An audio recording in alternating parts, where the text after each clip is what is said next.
บ่เคยเห็น บ่เคยเห็นอย่างสุดยอดยี่หลีได้พี่ทอมขา แบบไหนหมอลำดูฟรีมาลำดูฟรี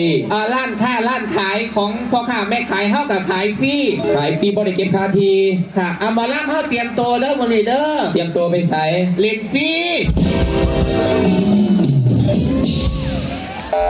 ว่าท่านได้เห็นหน้าแม่เจ้าภาพยุคเคยมาเดือดไหลเพิ่นต้อนรับแขกอยู่แขกมาหลายมื้อนี้พี่น้องครับแขกมาหลายเพราะว่ามันเป็นงานใหญ่เป็นงานส่วนตัวพี่น้องเข้านอกจากได้เบิ่งฟรีแล้วมื้อนี้ถือว่าได้ร่วมบุญกับทีมงานคณะเจ้าภาพนะครับเดี๋ยวจักหน่อยก็สิมีการรำอัญเชิญดวงวิญญาณเพราะฉะนั้นแล้วเบิ่งร้านค้าร้านขายมากันหลายผู้หลายคนที่สำคัญเป็นอย่างไรคะเพิ่นมากหลายสาวหน่อยแล้วเพิ่นโจเพิ่นไปบอกบางแรกนี่ดิแม่เจ้าภาพก็ไปว่าคอยมักมู่เจ้าคอยติดตามคอยเบิ่งตลอดก็เลยจ้างไม่พี่น้องเบิ่งอ๋อก็เป็นทัวร์แท้เอาก็บอกอีหลีบอกอีหลีเหตุผลที่เพิ่นจ้างสาวหน่อยแล้วเพิ่นโชว์มากมื้อนี้เพิ่นตีเพิ่นมักหมู่เฮาปฐมเพิ่นบ่วาง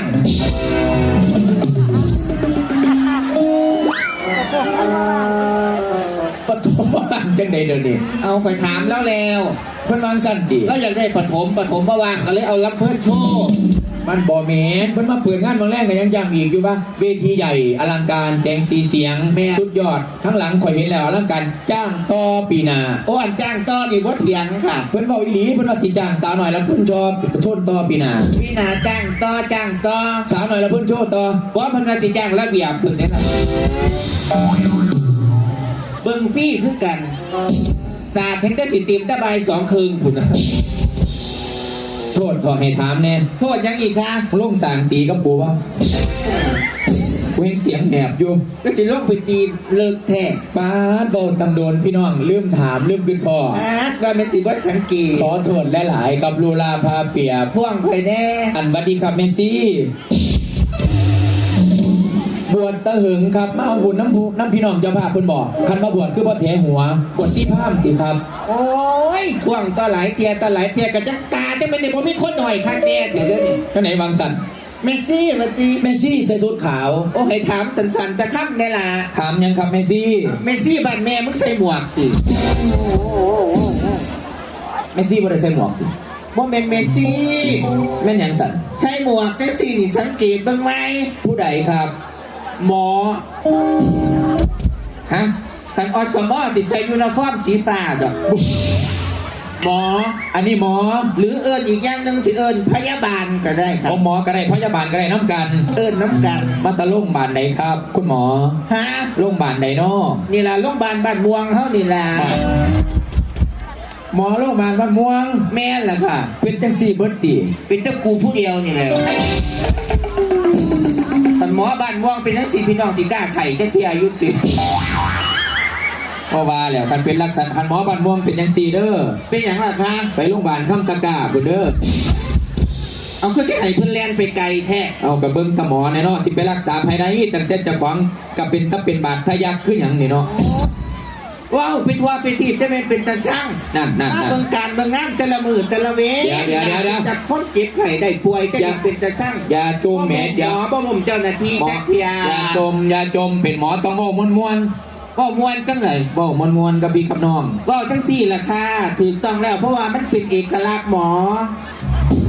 เอกลักษณ์แบบใดเอาหมอบ้านม่วงว่าบ่ม่วนเบิดที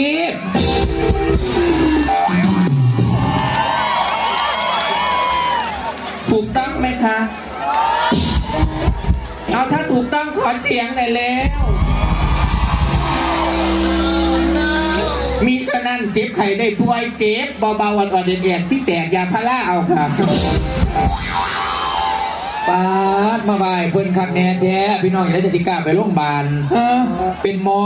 บอกมอนมันเป็นเอกลักษณ์ของหมอเป็นทั้ง4เบิร์ดทีค่ะโอ้ยมันก็บ่เบิดทุกคนดอกบ้านนี้เจ้าแม่เป็นอย่างคะคือบ่อยู่โรงพยาบาลพุ่นมาอย่างเอาที่ให้อยู่โรงพยาบาลจังไหนแม่เจ้าภาพแล้วจ้างมาค่ะเพิ่นจ้างเจ้าหน้าที่ได้ล่ะตำรวจได้ล่ะเจ้าหน้าที่ก็จ้างพี่น้องเกิดเหตุชุลมุนวุ่นวายขี่เราตีกันใน4 ดึกดื่นเที่ยงคืนเจ้าหน้าที่ดูแลแต่ขันคดตีกันเลือดตกยางออกเป็นหน้าที่ของพยาบาลค่ะโอ้รักษาได้แบบจะทันหันเลยว่าพยาบาลนี่รักษาได้เพราะอสมแถวบ้านม่วงว่าเป็นก้าวดอกนี่ใครแน่ถ้าหาหยอดไส้อบีดน้ำบางคนละ เจ้าอย่าเว้าเด้อ เป็นอย่างไรคะ อสมเพิ่นก็รับใส่พี่รับใส่น้องเพิ่นก็มีเงินเดือนคือกันเด้ โอ้ยจื้อขี่ให้หมากินกับโบอิ่ม มึงคือว่าครับแท้ งั้นเดือน2,000เห็นงานหลายก็หมออนามัยคุณแม่ เพิ่นเฮ็ดหยังแน่จะมาเพิ่นเฮ็ดหลาย หยอดไส้อาเบดกับว่าแล้วเด้ เป็นได โอ้ยแต่ละปีหายางอ้อมบ้านใครรู้ตัวว่าเป็นสุภาพสตรีนะคะ เป็นหยัง ออกมาตรวจมะเร็งปากมดลูก เออ เพราะว่ามันเป็นโรคของผู้หญิงมาตรวจช่องคลอดเด้อ คือได้ยินอยู่ ยาแต่น้ำหีผู้อื่นหีเจากของบ่หลากจะเทียบยืดหม้อบ่เต็ม อสมบ้านม่วงนี่ ว่าอ๋อแต่ว่าแถวบุรีรัมย์คุณเนาะแถวบ้านข่อยคุณละกู้เมืองคุณละ เบ้าไปเด้ออันเบ้าก็เบ้าเถอะเนาะ เป็นยังไงคะ อาชีพอื่นบ่มักตีตำรวจจังสิก็ดีเด้เพราะว่าถ้าเป็นครู่เป็นหมอเป็นหยังตำรวจก็เป็นอาชีพที่ดี จะว่าอย่างก่อนก็มัน เรียนตำรวจเป็นตำรวจก็ดีเฮ้ยเจ้าหน้าที่มาเยอะ เอาเป็นพ่อเกียรติดอกมิตรผัวกูละหัน เป็นหยังเจ้าบ่มักตีตำรวจ มักจังไหนว่าถือกันนะคุณบอกตำรวจกับพยาบาล บ่ถือกันมองใด เอาบางแรง เออ เอาเขามาแต่ใส่กับหมู่บ้าน มาตนาแก่นครพนมนี่มาทางพังโคนกับมานี่เลย ย่านอยู่ย่านตำรวจเพิ่งทำหน้าที่ เพิ่นทำหน้าที่รักษาความสงบเรียบร้อย อุ้ยตั้งด่านแต่เงินเดือนเป็นข้าราชการก็หลายไปแห้งนักสิมาตั้งด่านเอาเงิน500กูอยู่นี่ เอามีใบขับขี่อยู่ไปย่านเป็นหยัง ผู้ขี่กูนี่ แน่บ่แล้วอีก ไม่ไปขับขี่สิแล้วไปใส่บ่แล้ว เป็นหยังจึงบ่แล้ว เอาจับความเร็วกูคือเก่าเห็นไหมมันเสียวให้ได้ก็ละ500เนี่ย อาจจะไปเว้าเรื่องเพิ่นก็สร้างต่อเพิ่นปฏิบัติหน้าที่ก็ซ้ำกันกับเจ้าเป็นหมอนี่ล่ะ ขันเจ้าว่าถามเลยกับว่าติดต่อ เข้าใจอยู่ครับคุณหมอแต่ว่าผมถามแน่ ถามยังอีกด้วยนี่ คันออกมารักษางานนอกพื้นที่จังซี่คือมาแต่เจ้าของ เปี้ยง คือเอาหมามาเลี้ยงนำน่ะ ตายคือว่ามือนี่มีเพียงก่อนล่ำเชิญดวงวิญญาณบ่ แม่นครับ เพิ่นว่าท่านจะเชิญมึงออกมาให้เหรอ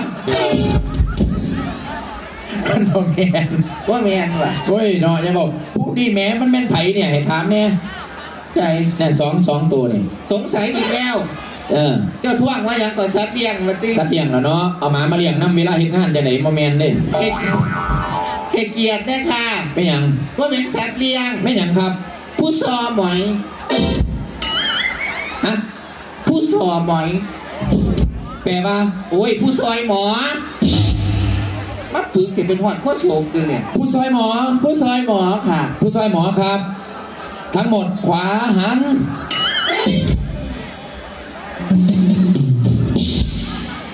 โอ้ยอีสุดม่วงเอ้ยมึงเอาหูไปกินปรุงทั้งใดเขาบอกขวาหัน ขวาอีนี่มันกับขวาอยู่ ขวาทั้งใดเดี๋ยวนี้ ขวาทั้งซ้ายเห็นไหม เดินหน้ามาพี่ ไป มาเนื้อยืนมานี่คนจะได้มาคือหัวมันสับปะหลังเป็น ป้าบ้าเข่าแถวก็ซุปอสมอสีวิตินแอโรบิกเถอะวะ อย่ามาสั่นมาสีเด้อ เป็นอย่างไรคะ บางแรงเจ้าภาพบ้านไปอาบน้ำบ้านเจ้าภาพก็ได้อีกนั่นเขามาหอดหลายคนมันบ่พอกันเพิ่นกระแตกไปวัดแน่ไปบ้านเจ้าภาพแน่ ค่ะ ประชุมกับประชุมแล้วเป็นหยัง